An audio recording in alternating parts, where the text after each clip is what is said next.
Sir, फिलहाल झारखंड की जो स्थिति है, मौजूदा स्थिति, जो विकास की जो गति आप देखते हैं हेमंत सोरेन की सरकार की और इंडिया अलायंस की सरकार की, तो फिलहाल झारखंड अभी कहाँ स्टैंड करती है फिलहाल?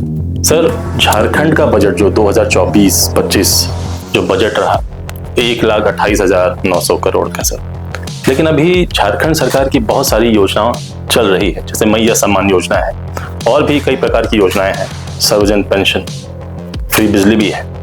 तो जो अमाउंट है, तो एक तो निर्धारित अमाउंट है, योजना में आप देंगे ही, विकास कार्य में पैसा लगाना भी है, तो इसको किस तरीके से आप लोग डाइवर्सिफाई करेंगे?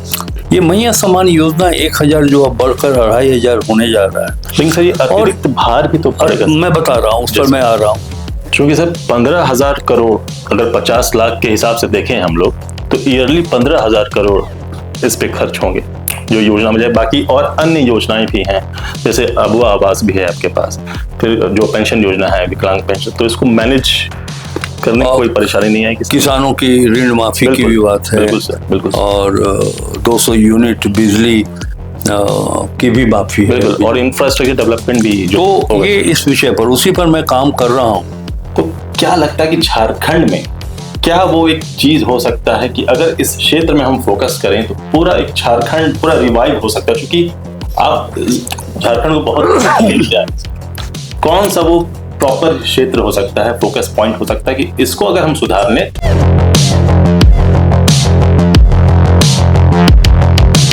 नमस्कार, आजाद सिपाही में आपका स्वागत है। मैं हूं राकेश सिंह। अभी हमारे साथ हैं झारखंड के सबसे अनुभवी नेताओं में से एक, अभी वित्त मंत्री हैं और झारखंड को बहुत अच्छी तरह से समझते हैं। आज हम इनसे बात करेंगे कि झारखंड फिलहाल झारखंड की जो स्थिति है, मौजूदा स्थिति, जो विकास की जो गति आप देखते हैं हेमंत सोरेन की सरकार की और इंडिया अलायंस की सरकार की, तो फिलहाल झारखंड अभी कहाँ स्टैंड करती है फिलहाल? झारखंड जिन उद्देश्यों को लेकर बनाया गया था जी, मेरी व्यक्तिगत सोच है कि अभी उस पर बहुत कुछ काम करना बाकी है। वो उद्देश्य अभी तक पूरा नहीं हो पाया है। राज्य के मुख्यमंत्री श्री हेमंत सोरेन जी पहली बार, उसके पूर्ववर्ती जो भी सरकार रही है, लेकिन ये हेमंत सोरेन जी की सरकार ग्रामीण अर्थव्यवस्था और ग्रामीण क्षेत्र में रहने वाले लोगों की आर्थिक संपन्नता की परिकल्पना इन्होंने की है। आप देखेंगे कि यह स्टेट रेन शेडो एरिया में पड़ता है। हर 1 साल के बाद इस राज्य को सुखाड़ का सामना करना पड़ता है और हमारा जो रूरल इकोनॉमी है वो एग्रीकल्चर पर डिपेंडेंट है।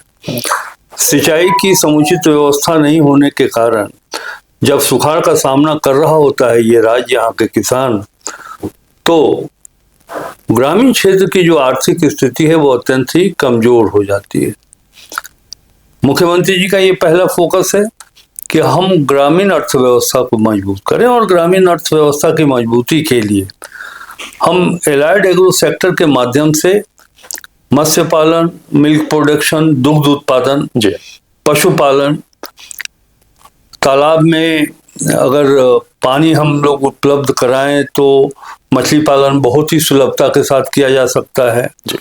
तो इसके माध्यम से हम रोजगार भी देंगे नौजवानों को और रूरल इकोनॉमी को मजबूत भी कर सकते हैं। सबसे बड़ी बात यह है, वाटर कंजर्वेशन, ये हम लोग के लिए एक बड़ी समस्या रही है। दुर्भाग्यवश पूर्ववर्ती जो सरकार थी हेमंत सोरेन जी के पहले, वाटर कंजर्वेशन पर उन्होंने कोई ध्यान नहीं दिया। आप देखेंगे कि हमारे यहाँ जो नॉर्मल रिक्वायरमेंट है सामान्य वर्षापात का, वो 1200 से 1300 मिलीमीटर प्रति वर्ष है जी। लेकिन जब कभी सुखाड़ का सामना ये राज्य किया है तो 600-700 मिलीमीटर बारिश हुई है।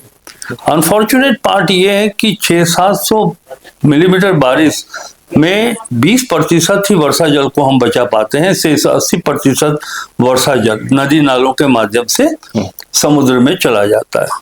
आवश्यकता इस बात की है कि ये जो वर्षा जल है, वर्षा जल को कैसे हम संचयित करें, कैसे संग्रहित करें, इस बात की आवश्यकता है। हेमंत सोरेन जी का पूरा फोकस है कि हम वाटर कंजर्वेशन को भी स्ट्रॉन्ग करे। उससे एक फायदा ये होगा कि सतही जल भी हमारा मेंटेन रहेगा और ग्राउंड वाटर भी रिचार्ज होगा। सर, और किन सेक्टर्स पर फोकस करना चाहिए झारखंड में, क्योंकि मिनरल्स सभी बात करते हैं, इतना मिनरल्स है झारखंड में, तो किन सेक्टर पर और फोकस किया जाए तो झारखंड का विकास और देखिए, हम व्यक्तिगत अपनी राय बतला रहे हैं जी सर कि लोग बड़ी बड़ी बातें करते हैं, होती भी हैं बातें कि उद्योग की स्थापना हो, लेकिन मेरा जो अपना अध्ययन है वो ये कहता है कि रॉ मटेरियल हमारे पास है। यदि हम उस पर आधारित उद्योग कोई भी निवेशक अगर करना चाहता है तो वो करे, लेकिन वो ये भी देखा जाता है कि मार्केटिंग कहाँ हो पाएगा। अगर यहाँ कच्चे माल पर आधारित उद्योग की स्थापना हो रही है, की जा रही है, तो फिर उसका मार्केटिंग अगर दूसरे राज्य में और दूर दराज के राज्य में हो रहा है तो उसका कॉस्ट बढ़ेगा। अब वो देखेंगे कि ये फिजिबल होगा कि नहीं होगा। तो मेरे दृष्टिकोण से जो भी हमारे पास माइंस मिनरल्स हैं तो उससे मिलने वाला जो रॉयल्टी है, जो पैसा है, वो राज्य सरकार को मिले तो हम रेवेन्यू में इंक्रीज कर सकते हैं, उसको बढ़ा सकते हैं। सर, झारखंड का बजट जो 2024-25 जो बजट रहा 1,28,900 करोड़ का सर, लेकिन अभी झारखंड सरकार की बहुत सारी योजनाएं चल रही है, जैसे मैया सम्मान योजना है और भी कई प्रकार की योजनाएं हैं, सर्वजन पेंशन, फ्री बिजली भी है। तो जो अमाउंट है तो एक तो निर्धारित अमाउंट है, योजना में आप देंगे ही, विकास कार्य में पैसा लगाना भी है, तो इसको किस तरीके से आप डाइवर्सिफाई करेंगे? एक जो लोगों के मन में बातें आती है सार्वजनिक रूप से कि मैया सम्मान योजना जो है सो एक प्रसाद के रूप में दिया जा रहा है और वोट की राजनीति के तहत किया जा रहा है, ये गलतफहमी है। मैं इसे दूर करना चाहता हूँ। वो ये है कि आप भी झारखंड से, हम लोग भी झारखंड से हैं, देखते हैं गांव की स्थिति क्या है, आर्थिक स्थिति क्या है, महिलाएं हैं, बेटियां हैं हमारी। तो आप चले जाइए किसी भी पहाड़ी क्षेत्र के नीचे जितने सारे गांव हैं, उन्हें 2 वक्त की रोटी भी उपलब्ध नहीं हो पाता है। ऐसे में उनके पास नगद राशि भी नहीं है कि छोटी मोटी बीमारियों के इलाज के लिए वो दवा खरीद सकते हैं। ये मैया सम्मान योजना 1,000 जो अब बढ़कर 2,500 होने जा रहा है, ये पैसा जब उसके हाथ में जाएगा तो वो अपने जरूरत की चीजों को खुद ले सकते हैं, खरीद सकते हैं। लेकिन सर, ये अतिरिक्त भार भी तो पड़ेगा। मैं बता रहा हूँ, उस पर मैं आ रहा हूँ। जी सर। और अभी क्या है कि वो पैसा जब खर्च होगा तो वो गांव के बाजार में खर्च होगा, रिमोट एरिया के मार्केट में खर्च होगा जी। और वो जो पैसा वहां खर्च होगा, आप सिर्फ एक गांव को नहीं देखेंगे और सिर्फ 12,000 रुपया 1,000 प्रति माह के दर से सिर्फ 12,000 की बात नहीं करें, 12 इंटू जितने लाभान्वित हैं उनकी बात करें, तो वह पैसा घूम फिर करके सेस के जीएसटी के माध्यम से और दूसरे टैक्सेस के माध्यम से वापस राज्य सरकार के खजाने में आएगा। मुफ्त चूल्हा की स्थिति नहीं होगी कि एक बार दे दिए और फिर वो पड़ा का पड़ा रह गया। ये जो हम दे रहे हैं वापस, ये पैसा किसी न किसी रूप से राज्य के खजाने में आएगा, उसका एक निश्चित भाग हमें प्राप्त होगा। जहां तक आपने पूछा है कि अतिरिक्त भार, ये इस फाइनेंशियल ईयर में तो नहीं है कि अतिरिक्त भार पड़ने वाला है। देखिए, हर 5वां वर्ष झारखंड के लिए चुनावी वर्ष होता है। झारखंड राज्य को 2 चुनाव का सामना करना पड़ता है, एक लोकसभा का, दूसरा विधानसभा का।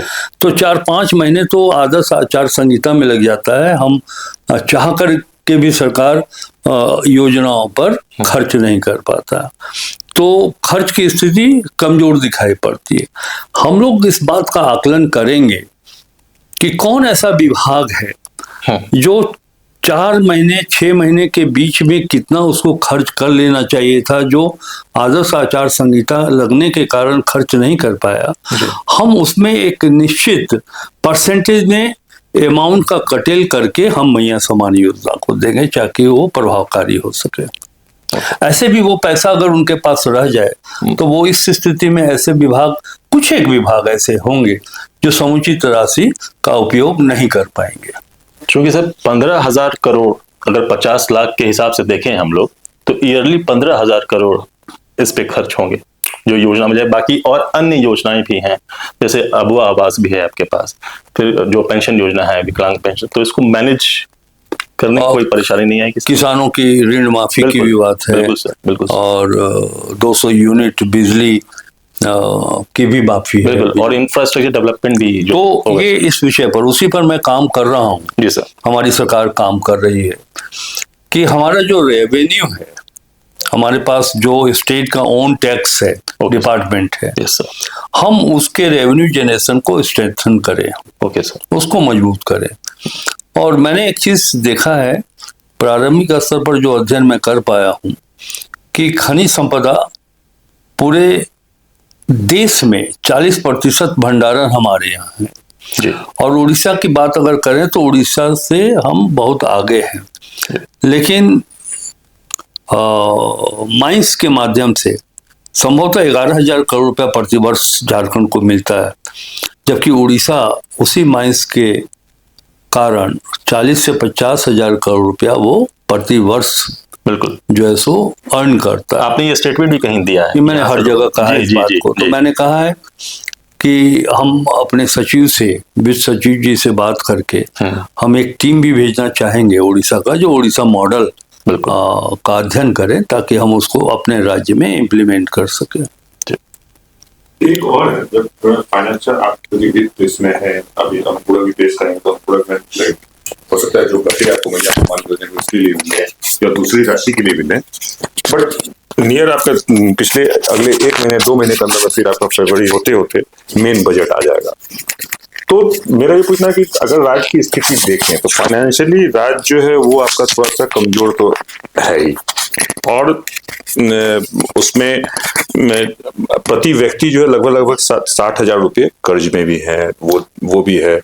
आप अगर फाइनेंशियल डिफिसिट की बात करें स्टेट की तो इस वर्ष का ही अगर देखिएगा तो आपका करीब शहरी इसका जो है वो 26,000 रुपये प्रति व्यक्ति आपका कर्ज, 85,000 करोड़ रुपए का कर्ज दिख रहा है। तो फाइनेंशियल डिफिसिट हम कैसे कम करें? क्या आप कुछ सोचे हैं उसका कि नेक्स्ट देखिए कैसे किया जाता है?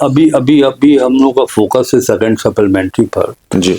और जो प्रश्न आप उठा रहे हैं ये आपका डाटा है, मैं विभाग के डाटा से ही उसको मिलाऊंगा और हम देखेंगे कि 25-26 फाइनेंशियल ईयर में जो इस पे आपके डाटा में सत्यता, मैं नहीं कर रहा हूँ कि ये सत्यता नहीं होगी आपके डाटा में, तो हम उसका मिलान करेंगे ऑफिशियल डाटा के साथ और प्रति व्यक्ति जो कर्ज की स्थिति उसको कैसे कम किया जाए उसके लिए एक ब्लूप्रिंट, एक रोड मैप हम तैयार जरूर करेंगे।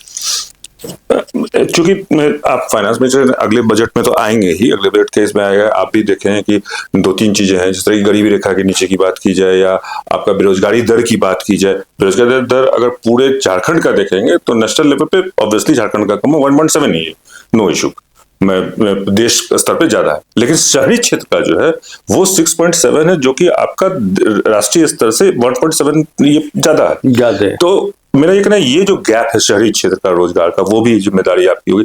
तो इस सब के लिए क्या आप एक सोच, चूंकि आप बहुत दिन से रहे विधानसभा में भी, आप बहुत बार उठाए हुए सवालों को, फाइनेंस पे आपने एक्सपर्टाइज, अगर हम मानते हैं किसी को एक्सपर्टाइज, वो एक आप उनमें से एक आप भी हैं जो एक्सपर्ट है फाइनेंस के, पहले भी आपने उठाया हुआ बहुत सारी चीजों को।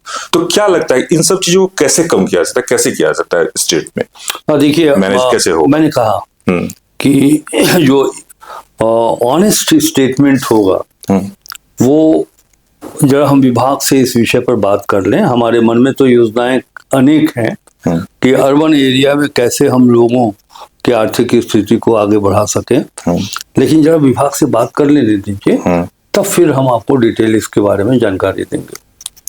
सर एक आखिरी सवाल मेरी तरफ से प्रशांत जी को से कर पूछूं। सर इतने साल का अनुभव आपके पास है, तो क्या लगता है कि झारखंड में क्या वो एक चीज हो सकता है कि अगर इस क्षेत्र में हम फोकस करें तो पूरा एक झारखंड पूरा रिवाइव हो सकता है? क्योंकि आप झारखंड को बहुत कौन सा वो प्रॉपर क्षेत्र हो सकता है, फोकस पॉइंट हो सकता है कि इसको अगर हम सुधार लें तो झारखंड के विकास? देखिए 2-3 चीजें ऐसी हैं जिस पर हम फोकस करना चाहेंगे। और सरकार का ध्यान भी केंद्रित करना चाहेंगे। एक तो हेल्थ सेक्टर को मजबूत करने की जरूरत है, बहुत खराब स्थिति है ग्रामीण क्षेत्रों में या शहरी क्षेत्र में भी। दूसरा ये है, आप ग्रामीण क्षेत्रों में NRHM 5 का रिपोर्ट है कि लगभग 65 से 70% महिलाएं एनेमिक हैं, खून की कमी से ग्रसित हैं, और 0 to 5 ईयर्स के जो बच्चे हैं वो लगभग 45 से 55% ऐसे बच्चे हैं जो कुपोषित हैं। तो इसमें एक दो विभागों का कोऑर्डिनेशन होना चाहिए। सिर्फ टैबलेट से आप किसी कुपोषित बच्चे के समस्या का हल नहीं, बीमारी का इलाज नहीं ढूंढ सकते हैं। उसको प्रॉपर डाइट भी मिलना चाहिए, है ना। तो उस वेलफेयर डिपार्टमेंट हो या फिर फूड एंड सिविल सप्लाई हो, जो हमारी व्यवस्था है वो इतनी मजबूत हो, आंगनबाड़ी केंद्र के माध्यम से, फिर स्कूल में जो डाइट की आपूर्ति की जाती है उसके माध्यम से वो सशक्त हो। और दूसरी बात ये है कि मेडिकल फैसिलिटी गांव में हो, ताकि उनका इलाज जो है सो बहुत ही सुलभता पूर्वक ग्रामीण क्षेत्रों में भी हो जाए। ये हमारा फोकस है। एजुकेशन बहुत ही आवश्यक है जी। मैंने देखा है कि एक बार जब रघुवर दास की सरकार थी तो ग्रामीण क्षेत्रों के वैसे दूर दराज के स्कूल को मर्ज कर दिया गया 4-5 किलोमीटर के दूरी वाले विद्यालय में। अब या तो वहाँ के बच्चों को सुबह आना पड़ता है 5 किलोमीटर, फिर घर लौटते 10 किलोमीटर करना पड़ता है उनको। अब वो क्या पढ़ाई कर पाएंगे? जब शारीरिक रूप से थक जाएंगे तो घर में आकर के तो वो रिवीजन कर नहीं सकते हैं।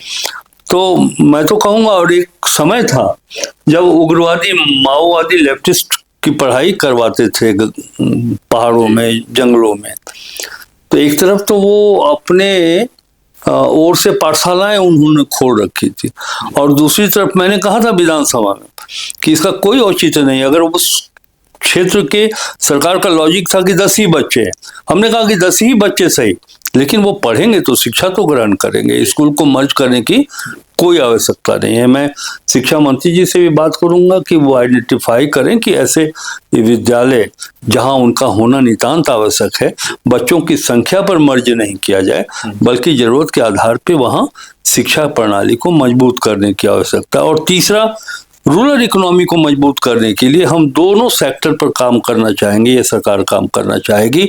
एक तो वाटर कंजर्वेशन, जिसमें आपका एग्रीकल्चर जो इरिगेशन फैसिलिटी है वो भी आता है। दूसरा, एलाइड एग्रो सेक्टर को मजबूत करने से ये स्टेट रूरल एरिया में भी और शहरी एरिया में भी इकोनॉमी को मजबूती प्रदान कर सकता है। तो हमने बात की फाइनेंस मिनिस्टर राधा कृष्ण किशोर जी से। उन्होंने अपना विजन को शेयर किया कि किस तरीके से वो झारखंड का विकास करेंगे और क्या मॉडल होना चाहिए, किस तरीके से agriculture sector, mine sector, hospitals, स्वास्थ्य के क्षेत्र में और जो शिक्षा का क्षेत्र है उसमें कैसे डेवलपमेंट करके झारखंड को विकास के रास्ते पर लाएंगे। तो आप जुड़े रहिए आजाद सिपाही के साथ। धन्यवाद।